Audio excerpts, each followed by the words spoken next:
you're one album past your near breakup. That was kind of reported a few years ago. You guys almost didn't make it. You almost called it a day, and now you're an album past that. Did that weigh heavily as you went into this one, especially going through that last tour, which was it sounded like it was kind of the recovery tour. So Well, not. I mean, the thing about that last tour was that it was a bunch of hired guns, just kind of like the entire Missiles period was like the deers riding on four donuts, mm-hmm. and we kind of the people that made Missiles didn't tour Missiles, but they made Degeneration Street, and now we're touring Degeneration Street together. So it's a bit of a weird.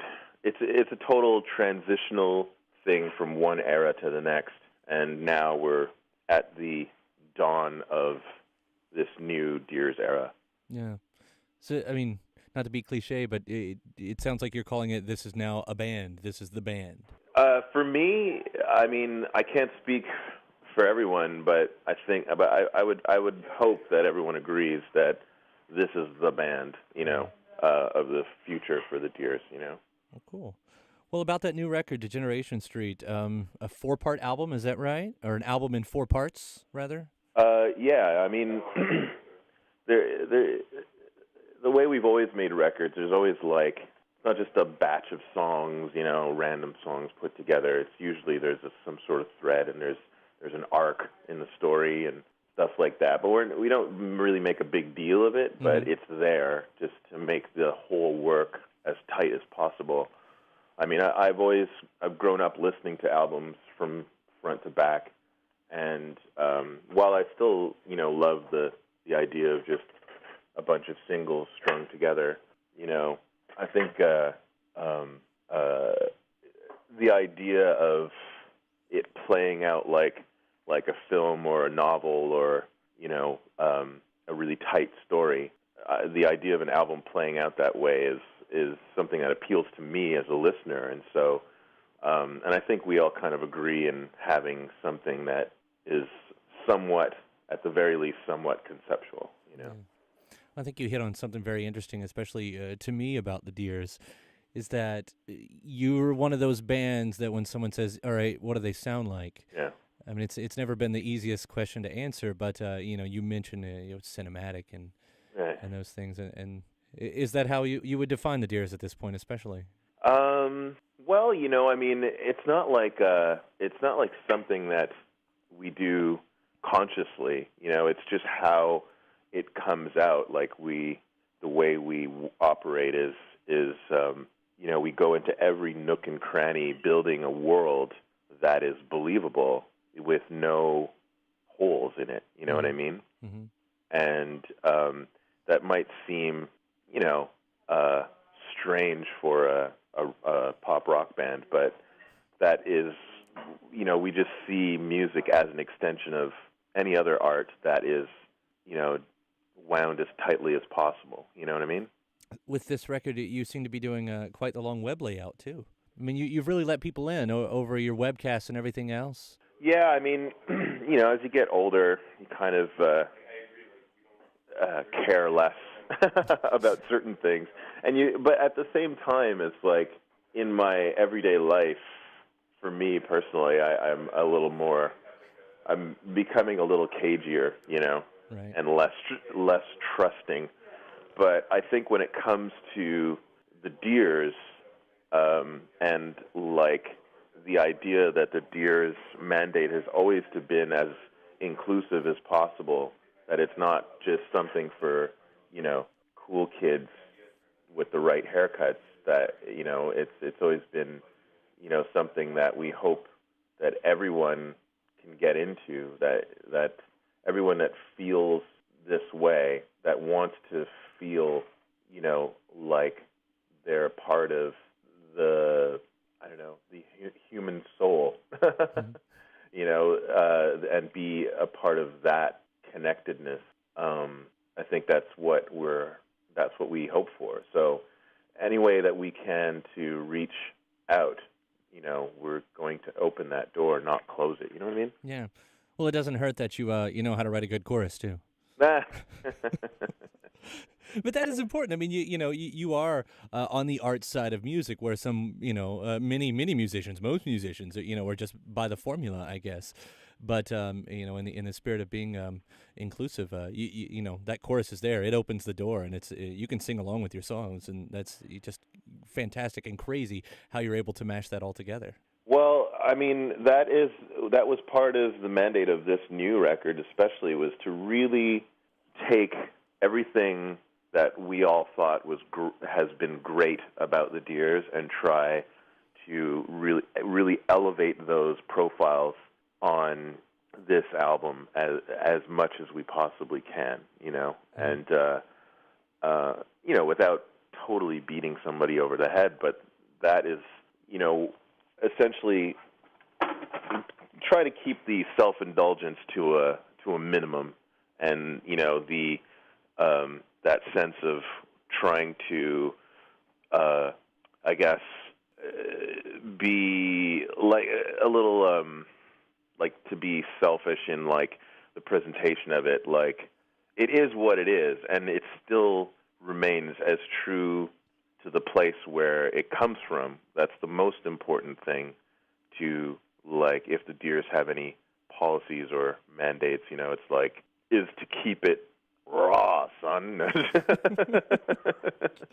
Certain things I did not expect to come out of your mouth in this interview. That was great. A preference. Wondering if you have it between recording a record and promoting the record. Does one weigh over the other? Oh, man. Do you really not like one of them? Wow, that's I mean, I once said that I hate doing interviews, and lucky me. I still probably do, but I was kind of half joking when I said that, it kind of followed me around for a little while, but like, I guess maybe some people might take that personally, like guys like you, or Nothing personal here, I assure you. But it's just kind of like the idea of having to, like, explain your art, kind of on some levels takes away from, but then I read interviews all the time, so it's like I want to know what kind of process went into, the making of,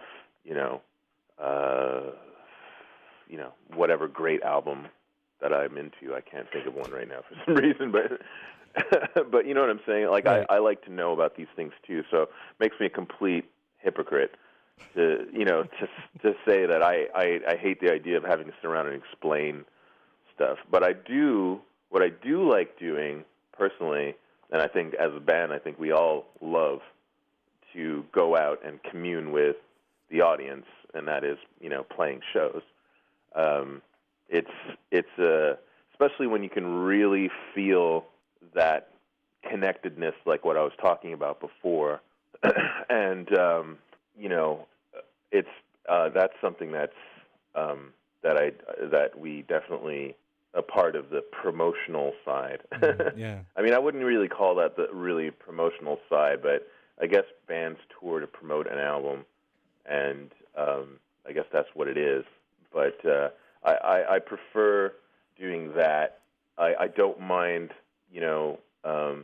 talking about the work that much. It depends on who you're talking to. Like, this is a pleasant conversation. I enjoy this. But then sometimes you do, interviews that sound really forced, and like, you just like, why am I talking to this person? Right. This person does not give a fucking shit, So. I'm glad this is working out for us. This is good. It's a good start to a relationship. All right. I'm actually going to jump into one without having the question fully formed. Sure. You came. The Deers come from an interesting part of the last musical decade, and especially with No Cities Left, when it started getting all of its attention, was right at a height of this. You mean coming from the Seattle of the O's? Yeah, I mean, yes, I guess, and that's what there was, this new explosion of this crazy new sound. Yeah.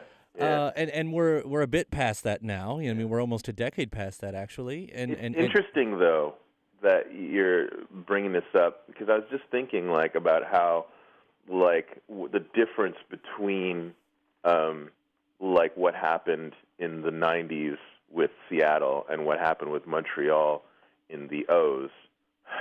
What we call it, the O's? Is that it? Oh, the aughts. The aughts, right? Aughts. The aughts. And what's interesting, the biggest difference is that in the 90s, what was happening in the music industry, you know, was like kind of like the end of the Roman Empire, you know, or towards the like just how decadent and like, you know, how much money and how many records were being sold. Like the like between like the mid 80s and the mid 90s, like that's when you look at the records that sold the most, like the most copies in the history of recorded music, the top 50 albums, like the majority of them come from between like the mid 80s and the mid 90s, which is pretty astonishing. And like how all those bands were on major labels and like, you know what I mean? It's just an interesting. Well, they had the machine down pat at that point. Yeah, it was like, and then the whole thing exploded, right. And it just like fell apart. And then, you know, you kind of have this other thing that happened in Montreal, and it's so fitting because I know Montreal so well, having been here my entire life. It's so fitting that the way that scene played out within the industry is like is like exactly like how you would imagine Montreal is. Yeah. but you made it. Ghetto, Yeah. a little bit you know, crumbling infrastructure. And here you are. I'm just kidding, but you know what I mean. Yeah, right. It's just so perfect. Yeah. But you made it out, and you know, and you're, geez, what are you? You're one of the godfathers of that scene, right? At this point, so. Yeah, well done.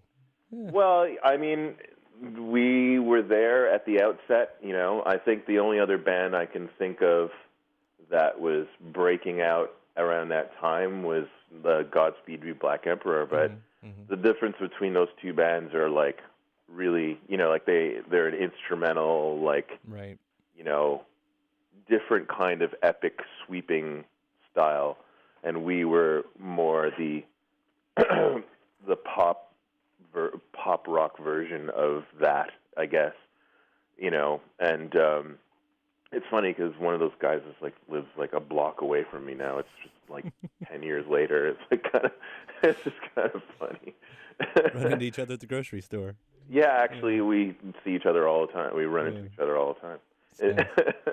But you know, I guess like it's interesting to see how it's, you know, what was going on when we started out and had like, you know, 7 keyboards on stage and like 6 horn players and like, you know, 4 violinists and like trying to cram all these on like these tiny club stages, you know, doing shows where I remember we did this one show at this place that's no longer open called the Jailhouse Rock Cafe. And legendary club back in the day. And we were doing like this live-to-air radio thing. And we had like really motley bunch with us on stage. But we literally made noise for 20 minutes. Like part of the piece was like a noise section, but it just went on. I can't even imagine somebody turning on the radio, and you're literally just hearing like improvised noise for 20 minutes. I'm sure it felt good. I just remember like that's what we were doing like back then. Yeah, right. And then it broke down into a proper song with fully arranged like horns and brass and like strings and vocals and lots of keyboards, and broke down into this, you know, really special tune. And but it's just weird how like not even like 2 or 3 years later, it's like not that I wouldn't say we were the first band in the world, but there wasn't anybody in Montreal at that time, that I can think of that was doing that other than like Godspeed. Right. Yeah, well, it might not I don't know have if they made made for 20-minute noise sections, but no, I mean it might not have made for great radio, but I'm sure those places have their moments, and Yeah. I'm sure it was great live. yeah. There was some kid in the crowd who thought it was awesome. So, Sorry, that was a really long story. I apologize about that. are you kidding? That was great. Seriously. That's probably where we can end it anyway. Oh, sweet. You can go back to your dark hole, wait for other interviews. I sincerely appreciate it, Murray. And the new record, I've only heard the 2 songs so far myself, with Omega Dog and Blood. And if the rest you of haven't heard Thrones yet? Oh, man. You're in for it, dude. I haven't heard the rest of it. Seriously, if the rest of it lives up to these first 2 songs, I think you've got something really special here. Awesome. Well, I'm glad to talk to you, and thanks. Yeah. Calling up. If you're ever in the Louisville area, we got a high five. Awesome. So take care, man. All right, later, bro. Bye.